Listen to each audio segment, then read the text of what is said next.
Let us now understand break-even point.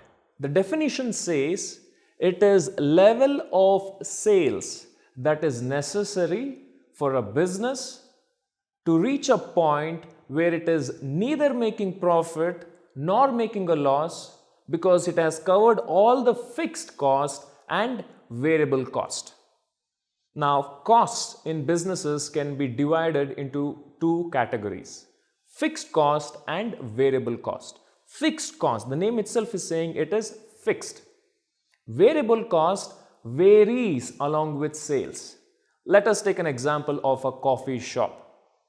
Whenever I am selling coffees, I need coffee powder, milk, sugar. So all these ingredients are variable cost because the more coffees I sell, more of coffee powder, sugar, milk is required.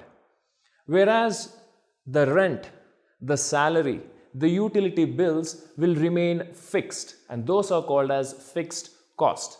Now in this graph you can clearly see first we have fixed costs, then the variable cost varies along with sales. Total cost is variable cost plus fixed cost. There will be an intersection between total cost and total sales, and that intersection point is called break-even point, which means that is the point where business has sold sufficient coffees, where it has covered all the variable cost and fixed cost and it is neither making a profit or a loss.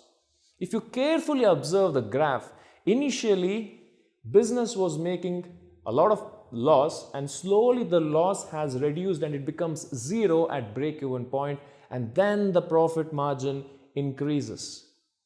Effectiveness in business is to make sure we achieve the break-even point faster.